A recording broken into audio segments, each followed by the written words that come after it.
everybody. Welcome to another episode of That Sounds Holy. Welcome to part 2 of our conversation with Nico T and Dan Valerio.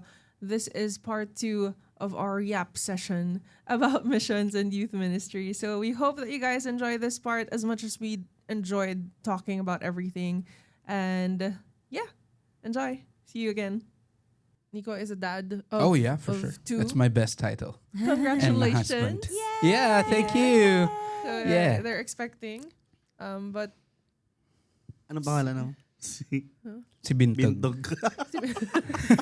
Bintog kasi yun eh. Yeah. Kiti Chini. Si Chini nagpangalan. Kasi sabi ni Kiara, she wants to, parang medyo cute, baby Bean. Si Chini, hehe, Bintog. Kasi pag sobra na yung nakain niya, tapos ang tigas nun sa niya, sabi ko, yung chan mo, bintog na naman. So nung nakita niya yung mami niya na medyo, so siya, bintog. So kaya siya naging bintog. Yung inaanak ko na ayaw akong pansinin. So, Kasi pareho Kasi kayong he's an inverter. awkward soldier of the Lord. oo, pareho kami. Ayaw ba niya noon nung tititigan lang kami? But yeah, so you're expecting a second child. Yeah. Praise the Lord. And siguro this is something that that's in my mind, that you've been in missions for 7 years where finances isn't really like a stable thing. Yeah. Because of course, like it's mission work. Yeah. How do you balance being a father, a provider, while being in missions? Wow. And sorry, para makapag-prepare ka rin. This also goes to Dan because Dan is the breadwinner of their Yeah. family. And parang tumayong tatay ka na rin sa mga kapatid mo yun, di ba? At sa sarili niya. Ang sarili mo rin. Oo. So, yan. Prepare ka lang, pero go, Nico. Siguro ako kasi early on in my mission life, parang yun yung pinahawakan ko. Side story, hindi pa to alam ng lahat. Muntik kami mag-break ni Kiara noong 2019 because of mission. Dum dum dum. Because of missions. Kasi, yun nga, di ba, sinabihan ako, na naginip ako, tapos everything was so clear. Pero I had to talk to my parents, I had to talk to my family, so I have to talk to her. Kasi ilan na kami? 3 years na kami nun eh. So talagang, it's really about to take the next step. Right. And saying yes to mission is not really part of the picture. And yan, so paalam ako sa parents ko, they had doubts, paano ba to and everything. So nag-usap kami ni Kiara. Tinaningan niya ako. So we were talking. Sabi ko, I feel like the Lord is calling me to do this, ganyan. So, nasa youth ministry naman din siya. So alam din naman niya yun. Pero may tinanong siya na talagang na-taken aback ako. Sabi niya, so paano yung future natin? So, parang ako, di ko alam eh. Si Lord ang makakaalam. So sabi niya, so very reassuring no, from a boyfriend na talagang gusto na mag-next level. Ang sagot sa'yo, di ko alam, si Lord na yung bahala. So reassuring, di ba? Sabi niya, I give you 6 months. If this doesn't work, we'll see. So parang ako nang talaga, Lord, gusto lang naman kitang sundin. Ba't naman ako nasa posisyon na parang kailangan kong pumili na ano ba talaga? Pero Lord, kung ikaw talaga to, ikaw nang bahala sa akin. Yeah. And fast forward, I don't know, ang dami nangyari in the middle. Fast forward, a year later, she also applied being a missionary. And for almost 5 years now doing missions together, nagkaroon na kami ng anak, nagkaroon kami ng multiple miscarriages, nagkaroon kami ng 4th baby. The Lord has been sustaining. Yeah. And yung crucial doon is yung first 6 months na parang, Lord, hindi ko alam, ikaw nang bahala dito. He made a way. And then He blessed me more by giving me a companion na I get to do the mission together as mag-asawa kami. So yun yung pinangahawakan ko. Ngayon, hindi naman kami like, we could go out and do everything we want or we could travel or whatever. Pero alam ko na kung ano yung kailangan ko, si Lord na yung bahala sa akin. Tapos, Galing. pag may bagong ganito, ibig sabihin may bagong blessing. Parang ganon. So, it's more of an So expectant nice. faith. Yun yung Yeah. nabuo sa puso ko. Talaga. And si Lord magaling din eh. Magaling din siya mag-mold ng heart talaga. So Right. ngayon, pag nag-worry ako, syempre as a dad, hindi mawawala yan eh, Yeah. yung provider mentality. He always reminds me that, yes, you're a provider, but I am your provider. Yeah. Ginaganon niya ako. So, sige Lord, I trust you. How about you? Copy-paste eh. Joke lang, wala pa akong anak. Pala yun. Hindi, joke lang. Kasi nung college ako, nagkaroon ako ng season na basta bumaksak yung finances ng family namin. So, kinailangan umuwi nung father ko from abroad, sa Pilipinas. So, hindi na kami maluho, pero talagang sobrang baksak yung finances. Nung time na yun, ang tanong ko kay Lord, gusto ko tong course ko eh. Gusto ko nga tumatapos. Kasi gusto kong mas maging better sa mga ginagawa ko Yeah. sa ministry. Hindi ko na rin ma-recall ngayon, pero ang galing ng Lord kasi nakagraduate ako. Kahit sobrang baksak yung finances namin at hindi na rin biro yung tuition namin noon. Kasi sa private school ako graduate. And then nag-work ako. After a year ng work, may nangyayari ulit sa father ko. Tapos na-stroke siya. Tapos nasa ICU siya ng a month. Tapos 3 months siya in total sa hospital. Hindi niya rin ako pinabayaan with finances. Ngayon, okay naman. Kaya nung tinanong ako if mag-apply ako sa missions, Lord, ito yung gusto kong gawin. Pero yung takot sa puso ko is finances. Pero kung hindi mo ko pinabayaan dati, Yeah, amen. ako sure ako hindi mo ko pababayaan ngayon. Yeah. So ito yung scenario ko noon. Hindi ko ito nakakwento sa karamihan eh. Nakamotor ako noon going from Dasmariñas, Cavite to St. James Retreat. Bootcamp. Ayun yung bootcamp. Yung 12 days kami nasa retreat house. Nakamotor ako. Imbis na parang 1 hour, 1 hour and 10 minutes yung biyahe ko. Naging almost 2 hours siya. Kasi pahinto-hinto ako. Kasi natatakot talaga ako. Tutuloy pa ba ako? Nandun na ako sa Akala motor. ko naman nasisira yung Hindi. Siya pala yung nasisira. Ako. Nasisiraan pala siya. Nag-reset. Sobrang, legit. Sa may das, may hinto ako. Tutuloy pa ba ako? Tapos silang hinto Oh ako. my gosh, ganyan ka ano yung Nandun na ako sa may resistance. malapit sa Pink Sisters, hinto ulit ako, Lord. Nandun ako sa rotonda ng Tagaytay, Lord. Ganun. Hanggang sa tuloy-tuloy ako. Pero kasi yun yung fear sa puso ko. Pero Yeah. praise the Lord hanggang ngayon. Hindi niya pinababayaan in 7 years. Yeah. Sobrang faithful ni Lord talaga. Faith above fear. Diba? You will make a way. Pero, kasi siguro ako, like, kami ni Dan, kasi yung parang mas madalas kaming nagpo-partner with retreats, with ano. So, na-witness ko rin yung struggle mo with that before, na pinapag-aral mo yung kapatid mo during that Pinag-aral, time. oo. Nung time na yun, nagpapaaral ko ng kapatid. Tapos, nagre-retreat tayo na halos back to back. Alam mo yan, na parang, grabe yung sipag nitong si Dan. Ganyan-ganyan lang yan, pero Ay, sorry. pero hindi na I'm tayo interested dun sa ganyan-ganyan lang yan. Can you please elaborate? Expound. Sabi nga ni Mateo, si Mateo, anak ni Kuya Jan, tsaka natin, Angela, sabi, Kuya, living a double life ka, no? Bakit? Kasi kahapon nandito ka, tapos ngayon nandiyan ka na, nagtotok. Grabe kasi talaga Kagimo. noon. Parang everyday ibang retreat yung pinupuntahan mo. Parang ganun yung Yeah. dating ng because you knew that you had to provide for your Yeah. family.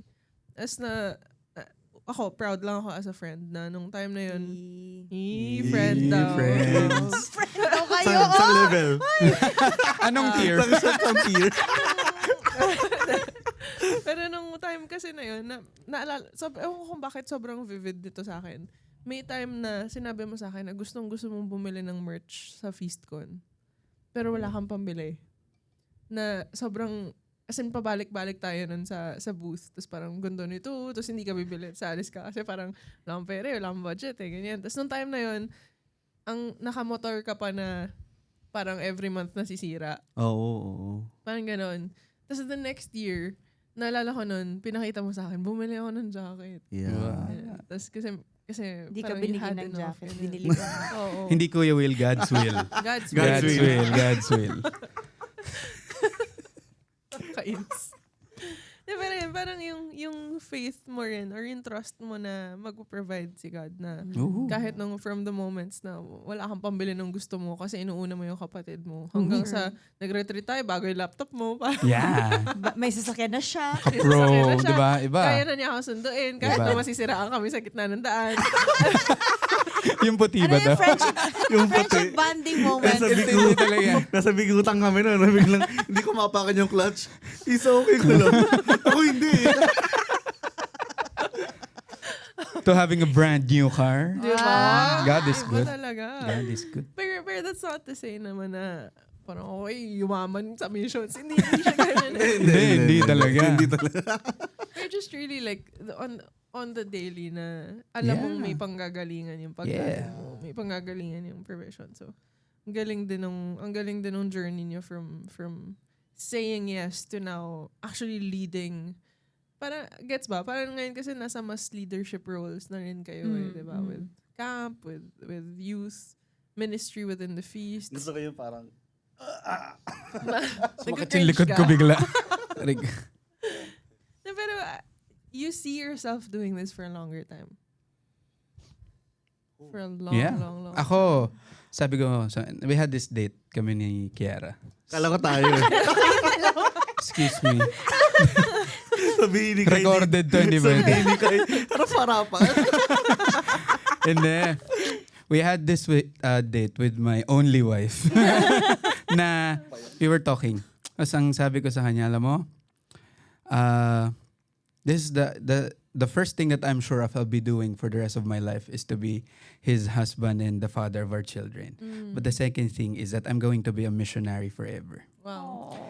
Whether that be a youth missionary, whether that be doing something else. Because service and mission could take many forms and Yes, that's many true. faces. Yes. Could be doing podcasts like this, could be going to prison, could be going to... Iba-iba eh. Sorry, Yeah, prison ministry. Prison ministry. Sorry. Thank Ikaw you. yung Mali. Thank Sorry. you, my friend. Prison ministry. Shout out Mercy Ministries, Prison Ministry. Shout out kay ano. Sana Sorry, pupunta nabitin kayo lang, dun para nabitin lang, nabitin tumulong, lang. Hindi para makulong.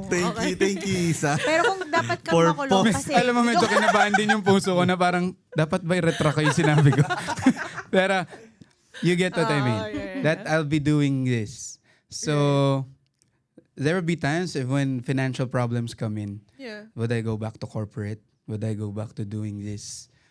Pero hindi talaga eh. Kasi for me, I mean, there's nothing wrong with being in corporate. Yeah, Kasi if yeah. God calls you there, He's gonna Yes, bless you there. that's true. Pero ako, my calling is clear. That I have to make time for me to be able to do mission. Yeah. ang galing. So my decision making revolves around how could I find work and how can I find things that I can do that would revolve around being a missionary. Right. Ganon. Kasi yun yung core na siya. Hindi siya, am I gonna do mission like this or mission like that? Or hanggang Yeah. dito lang ba to? Or hanggang dito. I'm gonna do it forever. I'm sure of that.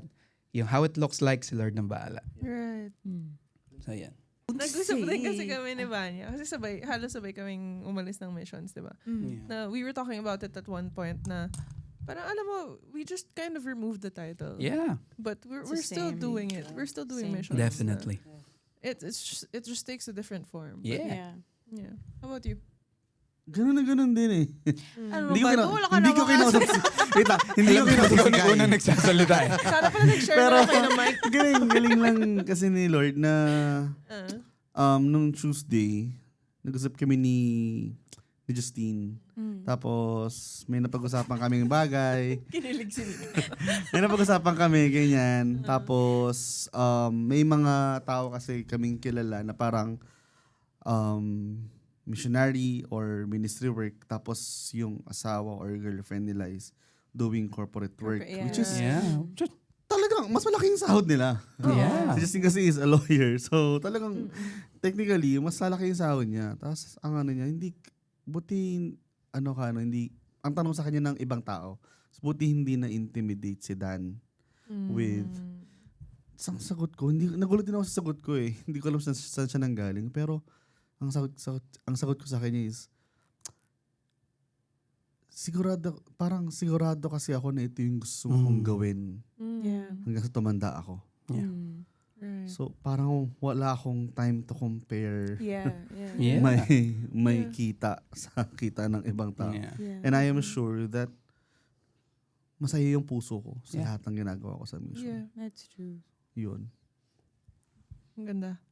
I think to wrap the episode up, it's just so beautiful that it's clear to all of us here na, you know, serving and doing ministry work and doing mission work, whatever it looks like, it's Yeah. something that we see ourselves doing for the Oh, rest yeah. of our lives. Oh, yeah. Yeah. Yeah. But siguro to end this episode, maybe from all of us, na what would you want to tell people who, for both of you, who are considering doing mission work or considering being missionaries?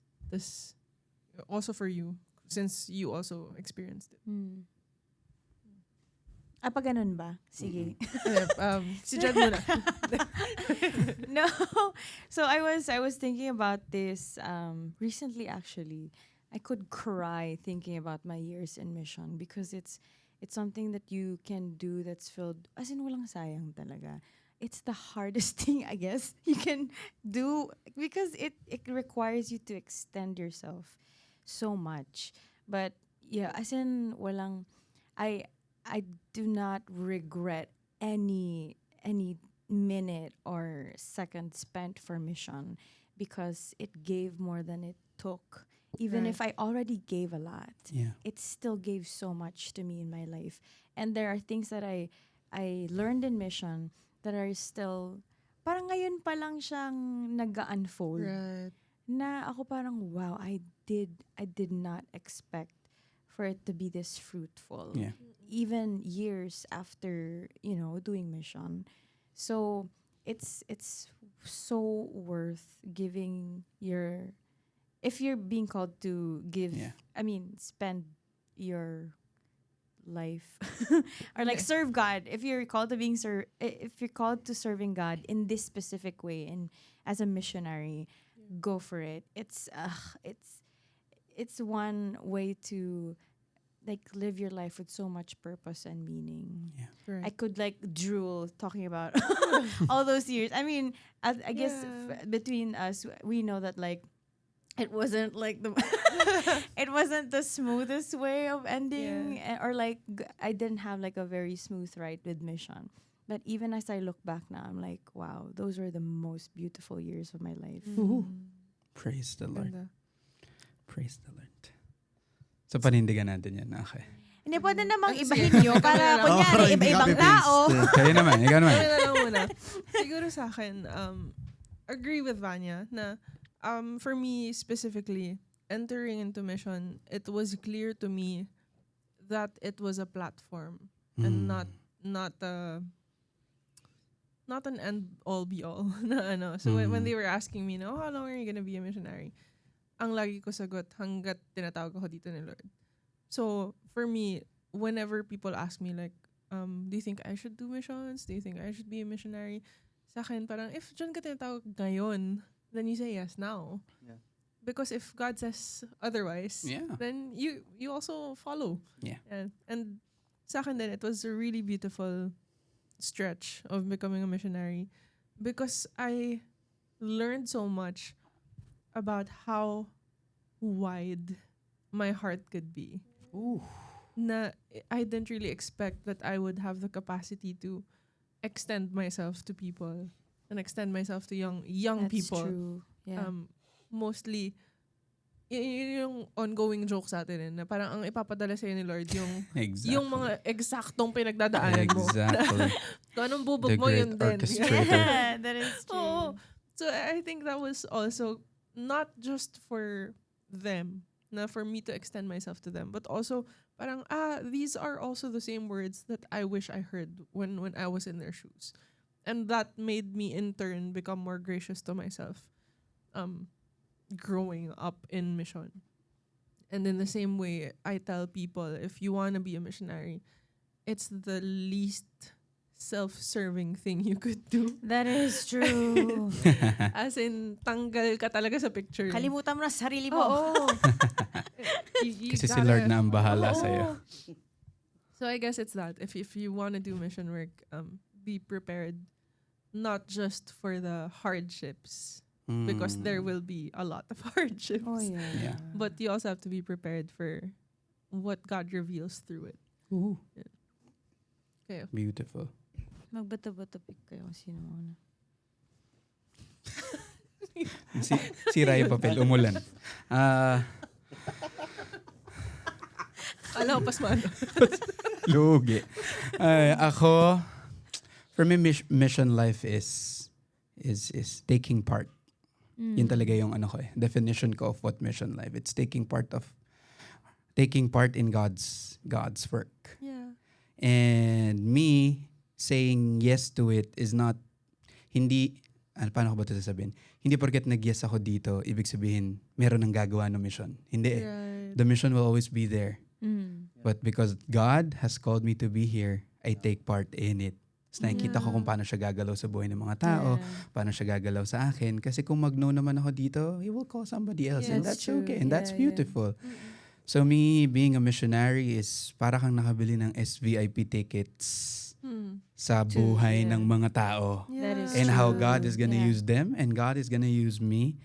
And that is what I think how intended God us to become. Right. It's to share, it's to be in communion with community with one another Come in on. whatever which way that looks like. That is true. So being in mission. So ikaw, if I don't want to use the term, if you want a medal, hindi medal eh. It's if you really be taking part in lives na talagang harapan kayo, journey kayo, iyakan kayo, and mission life is for you. And hindi kami ang tumatawag sa'yo, be the call of the Lord, be yun yung talagang tumatak. Kasi at the end of the day, you're gonna do mission with Him and for Kayong Him. dalawa yung mag-uusap Yeah. palagi. Yes, exactly. So yun. Yun yung akin. Thank you. Sa lahat ng narinig ko sa inyo. Joke lang. Ako lang nagsalita kanina, ako lang yung naka-copy paste mo. Ngayon, tatlo option Kayo- mo. Kayong tatlo. Hindi. Ako, what I realized then for the past months and years of being doing this full time, we are all called to be a missionary. Yeah. That's true. Lahat tayo. Kasi may mga mission partners kami na laging sinasabi sa akin, Dan, thank you so much for doing that for the young people. But, lagi kong sinasabi sa kanila, hindi ko po ito kaya, hindi ko ito magagawa kung wala po kayo. Yeah. Yeah. Kung wala rin yung mga kaibigan ko sa church, kung wala rin yung mga kaibigan ko na hindi full-time missionary sa church. Kasi lahat tayo ay may call sa atin si Lord to do something Yeah. in building His kingdom here on earth. So, sa mga gusto mag-missionary, if may tawag sa inyo si Lord, ako naniniwala ako dito na kailangan mo lang magtiwala lalo pa sa Kanya. Mhm. Kasi marami siyang bubuksan sa buhay mo. Storya ng pamilya mo, storya mo, question mo sa sarili mo. Yeah. He's very thorough, you guys. Very. Kung may OC siya yung God of Yeah. OC. Pero, totoo yung lahat bubuksan niya. But, at the end of the day, kung anumang kalat yon, anumang storya ng buhay mo, tinatago mo, He will use those things to love and bless other people. Right. So, again, we are all called to be missionary. Ooh. Mm. Beautiful. Before Yes, we wrap Castor. up, Naging aso siya bigla. Okay. can I just say, so mag-honoring lang ako sa inyo. Asang year na kami? Ha? Ang friendship. Wala pa rin. Na-promote. Wala pa din. Salamat na lang. Joke lang. Because you're my spiritual friends, you're up there. Ano kami? Bigla lumipad. Hindi. So, because of what you do in mission, and because you do it with so much joy, and Yeah. yun nga, parang you're so effective in what you Yeah. do.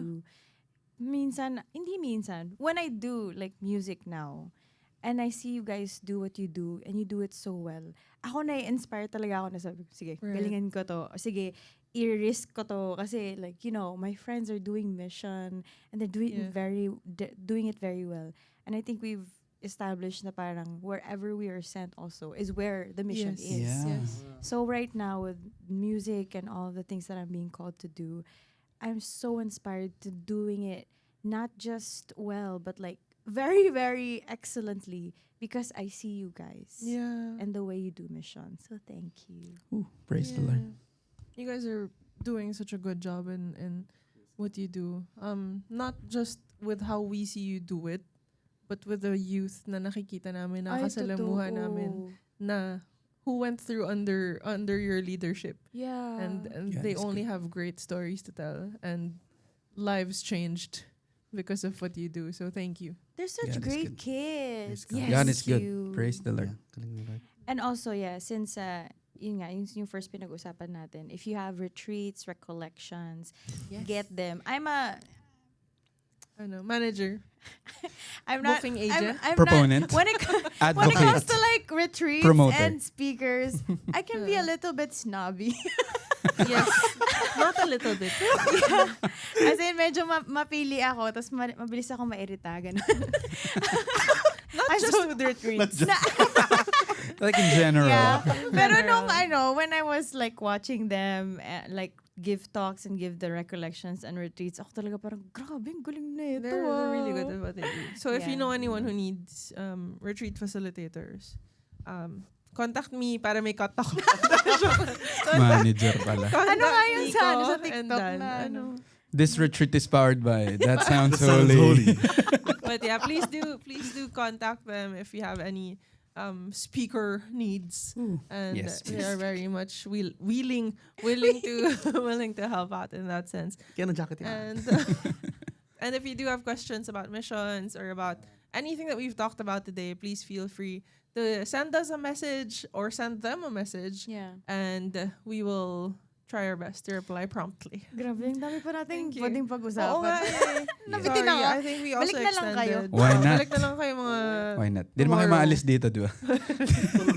Dito kami natutulog. Yeah, but thank you again for being here in this episode. Thank Thank you you. guys so Thank much. Thank you. guys. Thank you For so much. inviting Thank you for us. what you do, guys. Yeah, thank you Thank din you for for what what you do, guys. And thank you for staying and listening to this episode. Please don't forget to rate us 5 stars, only 5 stars, and leave a comment, share this with your friends, and we will see you on the next episode. Bye.